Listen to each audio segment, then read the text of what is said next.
नमस्कार, दृष्टि न्यूज में आपका स्वागत है। मैं हूं आपके साथ अंकिता। चलिए बढ़ते हैं खबर की ओर। शुक्रवार को आयोजित प्रेस कॉन्फ्रेंस में प्रदेश सरकार पर गंभीर आरोप लगाते हुए कहा कि मध्य प्रदेश में जनता की जान से खिलवाड़ हो रहा है।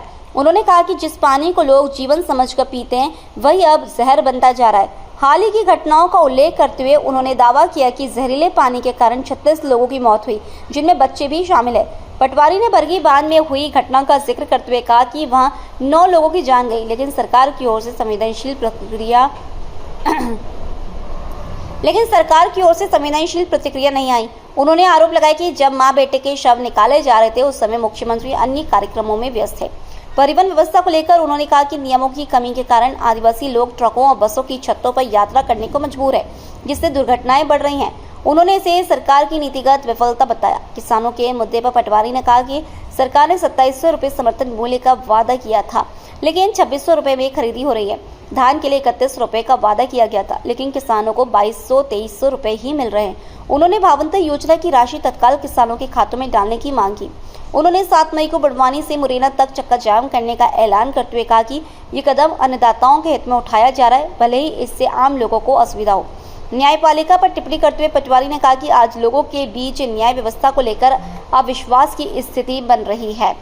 इस दौरान उन्होंने दिग्विजय सिंह से मुलाकात का भी जिक्र किया और कहा कि उन्होंने उनके कार्य की सराहना की है। पटवारी ने यह भी कहा कि वे प्रधानमंत्री को पत्र लिखकर प्रदेश सरकार की स्थिति से अवगत कराएंगे। इसमें क्या कहा उन्होंने ये कहा कि जीतू पटवारी अच्छा काम कर रहे हैं, उनकी दिल्ली में अच्छी पकड़ है, तो एक प्रदेश अध्यक्ष की दिल्ली में पकड़ नहीं होना चाहिए। बीजेपी तो कह रही और दूसरी बात मनमुटाव है नेताओं के बीच का, वो बाहर आ गया है। किस तरीके से ये जो गुटबाजी है, अंतरकला है या मनमुटाव है, कोई आगे बढ़ रहा है तो उसको देख नहीं सकते या फिर वरिष्ठों की सलाह नहीं ली जा रही, इग्नोर किया जा रहा है, तो इस तरह की चीजें तो बीजेपी की तरफ से कही जा रही। बैठे बैठाए मौका फिर से दे दिया सर। सवाल क्या है आपका इतने भाषण में? यही तो है सर जो आपको मैंने बोला है कि पार्टी आपकी खुद ही मौका देती है सर, और फिर आप लोग कहते हैं कि राय साहब ने कुछ नहीं कर रहे हैं। बोलूं उत्तर? आपने सवाल कुछ नहीं पूछा पर मैंने निकाल लिया इसमें से।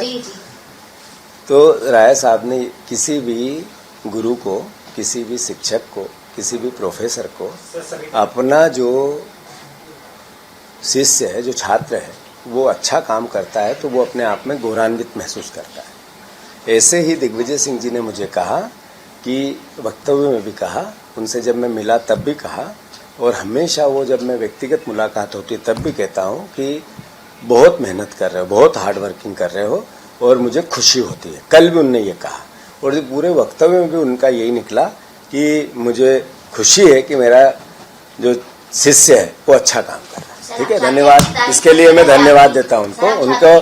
ठीक है, मैं नहीं चाहता हूँ, तो आप आपके मुंह से बोल रही हो और जबान मेरी लेने की कोशिश कर रही हो तो मैं नहीं दूंगा मेरी जबान आपको।